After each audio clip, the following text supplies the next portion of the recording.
చూడండి ఒకసారి నేటి మన సందేశానికి మూలవాక్యంగా సంఖ్యాకాండము 9వ అధ్యాయము 17వ వచనం నుంచి చదువుకుందాం. సంఖ్యాకాండం 9వ అధ్యాయము 17వ వచనం నుంచి చదివితే చాలా అద్భుతమైనటువంటి మాటలు అక్కడ దేవుడు వ్రాయించాడు అనమాట.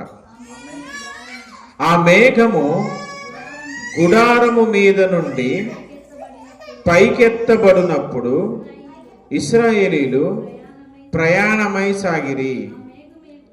ఆ మేఘము ఎక్కడ నిలిచెనో అక్కడనే ఇశ్రాయేలీలు తమ గుడారములు వేసుకొనిరి.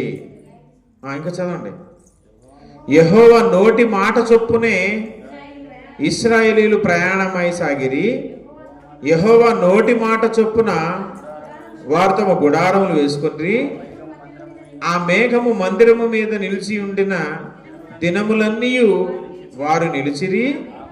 ఆ మేఘము బహుదినములు మందిరం మీద నిలిచిన ఎడల ఇశ్రాయేలీయులు యెహోవా విధిని అనుసరించి ప్రయాణము చేయకుండిరి.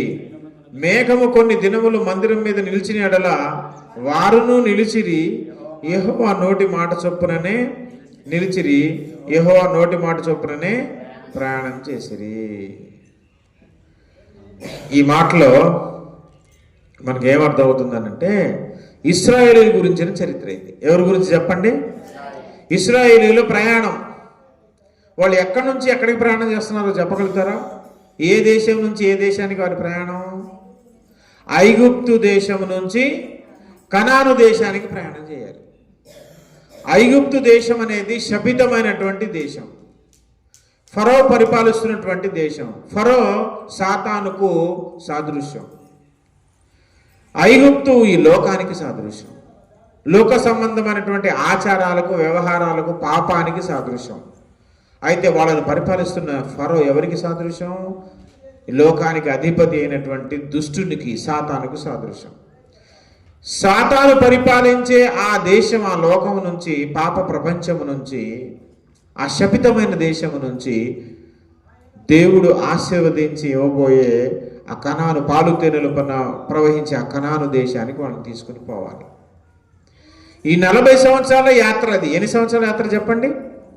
40 సంవత్సరాల యాత్రలో వారికి తిండైనా, భోజనమైనా, నీళ్ళైనా, సమస్తమును, వాళ్ళకు బట్టలైనా, చెప్పులైనా అన్నీ మరి వాళ్ళకి ఎవరు చూసుకోవాలి? అరణ్యం అది, ఇసుక నేల అది.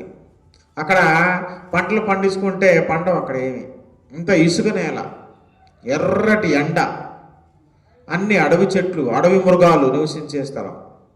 అక్కడ ఎలాంటి పంట పండదు. మరి అక్కడ వాళ్ళని ఎవరు పోషించాలి అని అంటే వాళ్ళని తోడుకొని వెళ్ళినటువంటి దేవుడే ఆ 40 సంవత్సరాలు వాళ్ళని పోషించాలి. అయితే మరి రాత్రులు అది అరణ్యం కదా, భయంకరమైనటువంటి క్రూర జంతువులు ఉంటాయిగా. మరి రాత్రి అంతా చీకటి. అక్కడ లైట్లు ఉంటాయా? మన ఊళ్ళో లైట్లు ఉన్నట్టు, వీధి లైట్లు ఉన్నట్టు అక్కడ ఉంటాయా? ఏముండవు. కటికమైన చీకటి ఉంటుంది. మరి వాళ్ళకి ఎట్లా కనపడింది? అందుకోసం దేవుడు రాత్రి కూడా పెద్ద లైట్ ఏర్పాటు చేశాడు వాళ్ళ కోసం. పగలు అది భయంకరమైన ఎండ, రాళ్ళని, ఇసుకంత, నేలంతా బాగా ఎర్ర కాలిపోతూ ఉంటుంది. అందులో నడవాలి, ప్రయాణం చేయాలంటే చిన్నపిల్లలు, చంటిపిల్లలు ఉంటారు, చాలా కష్టం. అప్పుడు దేవుడు వాళ్ళకు ఒక ఏసీ రూమ్ లాగా ఏం చేశాడంటే ఒక మేఘాన్ని పంపించాడనమాట. మేఘం మన మీద కమ్మినప్పుడు నల్లగా కనపడేది కదా, అంత చల్లగా ఉంటుంది కదా, నల్లగా చల్లగా ఉంటుంది. ఎంత ఎండ ఉన్నా కూడా మన మీద మేఘం అంటే చల్లగా అనిపిస్తుంది. వాళ్ళకు కూడా దేవుడు ఒక మేఘాన్ని, ప్రత్యేకమైన మేఘాన్ని, రాత్రింబగళ్ళు ఉండే మేఘం, అది ఇలాంటి మేఘం కాదు, అది రాత్రింబగళ్ళు ఉండే ఒక మేఘాన్ని కొంచెం ఎత్తులో కూడా కాదు, కొంచెం దగ్గరలో తీసుకొచ్చాడు అనమాట. అంటే పగలంతా చల్లగా ఏసీ రూమ్లో ఉన్నట్టు ఉంటుంది. అదే మేఘం రాత్రి ఎర్రగా అగ్నిలాగా మారిపోద్ది అనమాట. అగ్ని ఆకారంలోకి వచ్చేస్తుంది అదే మేఘం.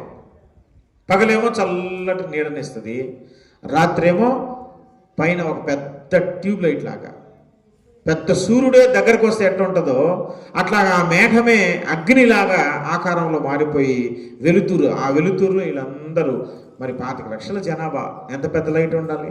మరి పెద్ద మేఘం కాబట్టి వాళ్ళు నైట్ ఏమో లైటు, ఆ లైటుల్లో వీళ్ళు పనులు చక్కబెట్టుకుంటారు. పొద్దునేమో మేఘం చల్లని మేఘంలాగా, సాయంకాలం ఏమో పెద్ద వెలుతురులాగా. ఎన్ని సంవత్సరాలు దేవుడు అట్లా కాపాడాడు వాళ్ళని? 40 సంవత్సరాలు. ఇంకొక నియమం పెట్టాడు, ఒక సూచన ఏంటనంటే, ఆ మేఘం వాళ్ళ గుడారాల పైన ఆ మేఘం ఉంటుంది కదా, ప్రత్యక్ష గుడారం పైన వాళ్ళు నివాసించే గుడారాల పైన ఆ మేఘం ఉంటుంది. ఈ మేఘం ఉన్నంత కాలం వాళ్ళు అక్కడే టెస్ట్ చేసుకుని ఉండాలా, అక్కడే పనులు చేసుకోవాలా, ఇంకా అక్కడి నుంచి కదలకూడదు. ఆ మేఘం ఎప్పుడైతే పైకి లేచి ప్రయాణించిద్దో ఆ మేఘం వెనకాల వీళ్ళందరూ పొలమని వెళ్ళాలన్నమాట. ఇది మళ్ళీ మేఘం ఎక్కడ ఆగితే అక్కడ వీళ్ళు ఆగాలి. ఒకరోజు ఆగిందనుకో ఒకరోజు ఉండాలి, నెల రోజులు అక్కడే ఉందనుకో అక్కడే ఉండాలి, నెల రోజులు.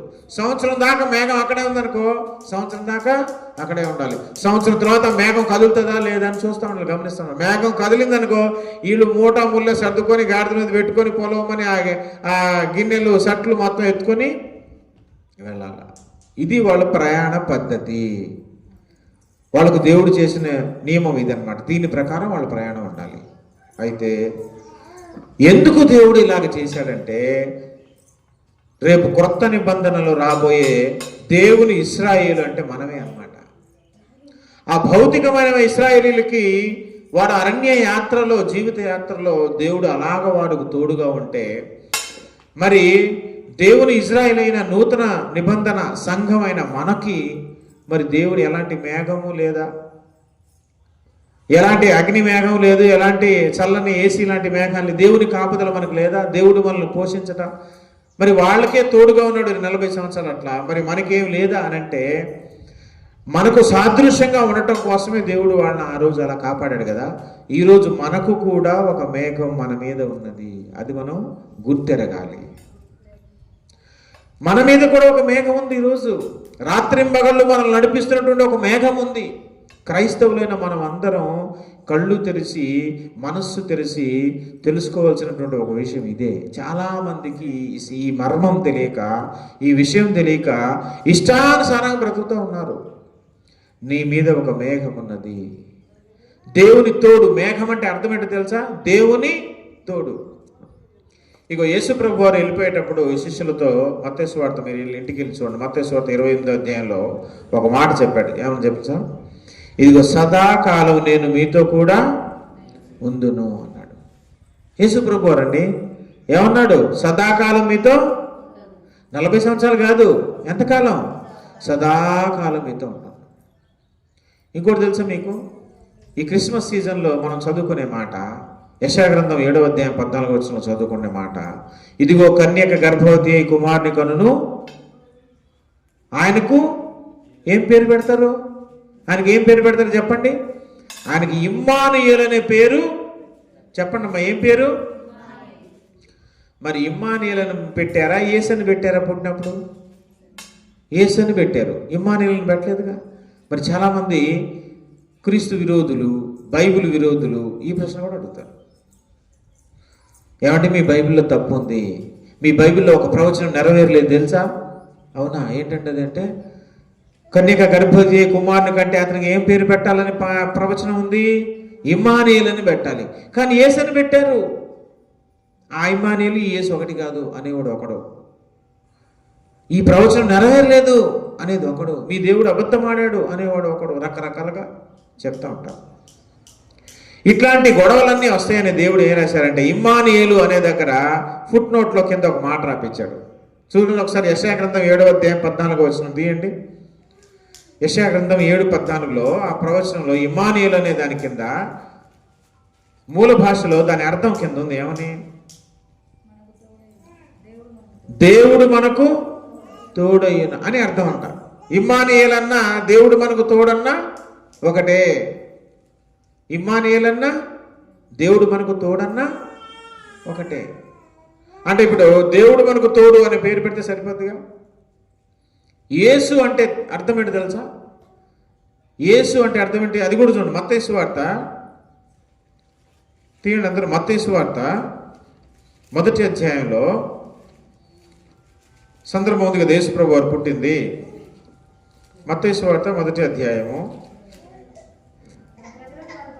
21వ వచనం. ఆమె ఒక కుమారుని కనును, తన ప్రజలను వారి పాపముల నుండి ఆయనే రక్షించును కనుక ఆయనకు యేసు అని పేరు పెట్టుదురు. యేసు అంటే 2 అని రాసి కింద ఫుట్ నోట్లో ఏమనుంది?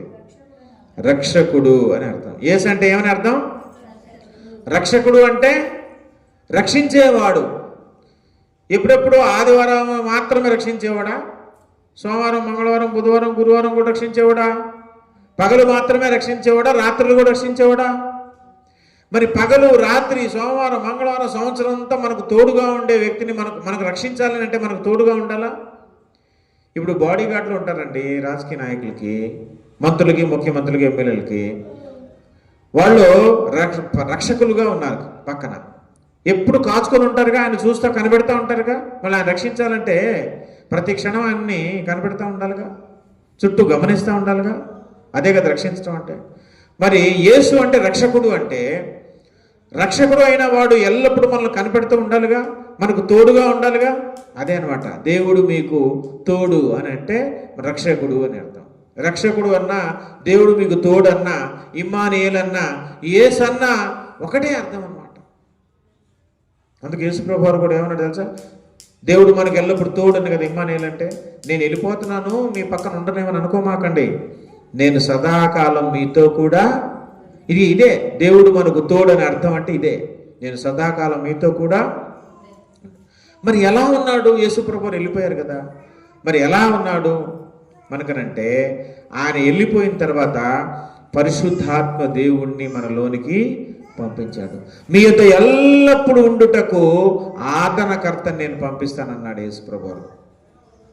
మీ యొద్ద ఎల్లప్పుడూ ఉండుటకు. ఆయన కూడా త్రియేక దేవునిలోని ఒక వ్యక్తే. ఆయన ఉన్న ఒక పరిశుద్ధాత్మ దేవుడు ఉన్న యేసు ప్రభు ఉన్న ఒకటే అన్నమాట. ఈరోజు మనకు 24 గంటలు ప్రతి క్షణం తోడుగా ఉండి, నీడగా ఉండి, మనలో నడిపిస్తున్నటువంటి దేవుడు ప్రస్తుతం మనతో ఉన్నది ఎవరు అంటే పరిశుద్ధాత్మ దేవుడు అన్నమాట. ఇప్పుడు పాత నిబంధనలో వాళ్ళకి నిన్న మేఘం, వారి మీద ఉన్న మేఘం, ఇప్పుడు మన మీద ఉన్న మేఘం ఎవరు? పరిశుద్ధాత్మ దేవుడు. అందుకే మన బాప్తిసం తీసుకున్న తర్వాత మన అందరిలోకి పరిశుద్ధాత్మ దేవుడు వచ్చాడు. ఆయన మనకి ఎల్లప్పుడూ తోడుగా ఉంటాడు. అయితే మనం చేయాల్సింది ఏంటి తెలుసా? నీ ఇష్టానుసారంగా బ్రతకడం కాదు. నీ లోపల పరిశుద్ధాత్మ దేవుడు ఉన్నాడుగా, నీ మీద మేఘం ఉన్నదిగా. ఆ మేఘం కదలమంటేనే కదలాలి, ఆ మేఘం కూర్చోమంటే కూర్చోవాలి, ఆ మేఘం ఏం చెప్తే తినాలి. ఇదే అసలు శిశులైన క్రైస్తవ జీవితం. ఏంటి అసలు శిశులైన క్రైస్తవ జీవితం అంటే? గలతీ పత్రిక 5వ అధ్యాయము 16వ వచనం చూడండి ఒకసారి. గలతీ పత్రిక 5:16 ముగించేస్తా నేను. గలతీ పత్రిక 5:16.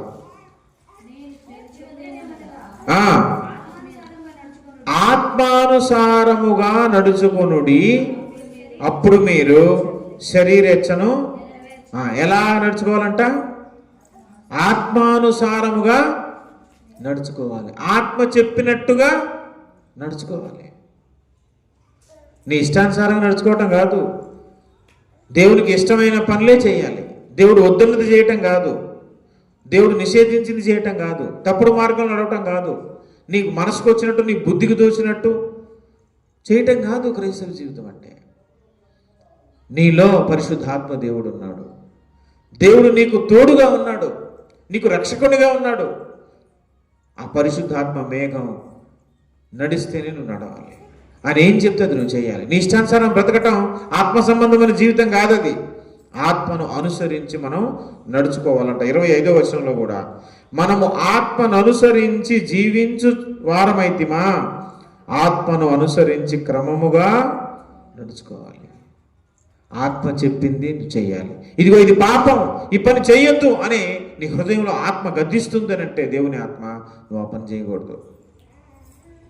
ఇగో ఈ దారిలో నడవద్దు, ఈ వ్యక్తితో నువ్వు సహవాసం చేయొద్దు, ఇగో ఈ ఆచారం నువ్వు పాటించొద్దు అని ఆత్మదేవుడు లోపల నుంచి మనల్ని ప్రతి క్షణం నడిపిస్తూనే ఉంటాడు. ఆయన చెప్పినట్టుగా నడుచుకోవటమే క్రైస్తవ జీవితం. ఆ మేఘం లోపల ఉంది, వాళ్ళకు పైన ఉంది, నీకు లోపల ఉంది. ఆ మేఘమే మనలోకి వచ్చి మనల్ని నడిపిస్తుంది. నీ ఇష్టానుసారంగా ఆ మేఘం చెప్పిన దారిలో కాకుండా నీ ఇష్టానుసారం నడిస్తే నువ్వు కనాను చేరో, అగ్నిగుండానికి వెళ్ళిపోతుంది, దారి మారిపోద్ది. వాళ్ళు కనాలకు చేరాలంటే మేఘం ఎటు వెళ్తుందో అటు వెళ్ళాలి, కానీ మేఘం ఇటు వెళ్తుంటే ఇటు వెళ్ళారు అనుకో, కనాను వస్తుందా? నువ్వు ఎవరికి గాని రాకుండా పోతావు. కాబట్టి ఆ పరమ కణాలకు మనం చేరాలంటే, పరలోక రాజ్యానికి మనం చేరాలంటే, ఈ భూమి మీద ఉన్న ఈ లోకం ఐగుప్తు, ఇక్కడ నుంచి మన ప్రయాణం పరలోకం అనే కణానికి. మరి నువ్వు కణానికి చేరాలంటే నీ జీవిత యాత్ర మొత్తంలో నువ్వు ఎవరి మాట వినాలి? లోపల ఉన్న ఆత్మదేవుని మాట వినాలి. దేవుడు నీకు తోడుగా ఉన్న, ప్రస్తుత యుగంలో మనకు తోడుగా ఉన్న ఇమ్మానుయేలు పరిశుద్ధాత్మ దేవుడు. అందుకే ఆయన్ని వరంగా ఇచ్చాడు మనకందరికి. రక్షణ పొందిన వారికి అందరిలోకి వరంగా ఆయన వచ్చాడు. ఆయన వచ్చింది ఎందుకు? నీ బ్రతుకును మార్చడానికి, నిన్ను చెక్కటానికి, నీలో ఉన్న పొరపాట్లు నీకు చూపించటానికి, నువ్వు సరైన మార్గంలో నేను నడిపించటానికి. కానీ ఆయన గొంతు నొక్కుపెట్టేసి నా ఇష్టానుసారం నేను చేస్తాననుకొని ఆయన చెప్పినట్టుగా కాకుండా నీ ఇష్టానుసారం, అది ఆత్మానుసారంగా నడవటం కాదు, ఆత్మను అనుసరించి నడవటం కాదు. మనం ఆత్మను అనుసరించి నడవాలి, మేఘం చెప్పినట్టు నడవాలి. పరిశుద్ధాత్మ మేఘం చెప్పినట్టు నడుచుకుంటే నువ్వు పరలోకానికి చేరతావు. ఇది ఒక్కటి మాత్రం మనం మర్చిపోకూడదు ఎప్పుడైనా కూడా. దేవుని ఆత్మ లోపల గద్దిస్తూ ఉందా? నువ్వు పాపం చేసిన ప్రతిసారి గద్దిస్తూ ఉంటుంది, నువ్వు అబద్ధం మాట్లాడిన ప్రతిసారి గద్దిస్తూ ఉంటుంది. నువ్వు చెడు సాంప్రదాయాలు, లోకంలో ఉన్న సాంప్రదాయాలు, పండుగలు మీ ఇంట్లో ఉంటే, మన జీవితంలో ఉంటే ఖచ్చితంగా పరిశుద్ధాత్మ లోపల గద్దిస్తాడు. గద్దించినప్పుడు వెంటనే దాన్ని పక్కన ఇస్త్రీ గిర్రాట కొట్టాలి. లోకానుసారంగా లోకంలో ఉన్నవారమైనను లోకానుసారంగా మనం బ్రతకడానికి కుదరదు. లోపల వాళ్ళు లోకస్తుల్లో పరిశుద్ధాత్మ దేవుడు ఉంటాడా? కేవలం రక్షణ పొందిన వారిలోనే ఉంటాడు. మనలోకి ఎందుకు వచ్చాడు? మన బ్రతుకును మార్చడానికి, మనలో ఉన్న పాపాలను కడగటానికి, మన పరిశుద్ధుడిగా చేయటానికి, యేసయ్య పోలికలో మనల్ని చెక్కడానికి వచ్చాడు ఆయన. ఆయన చెప్పినట్టు నడవాలి, మేఘం చెప్పినట్టు నడవాలి. అదే అసలు శిశులైనటువంటి ఆత్మ సంబంధమైన యాత్ర. దేవుడు అంటే మనసు మనకందరికీ అనుగ్రహించును గాక. ఆమేన్.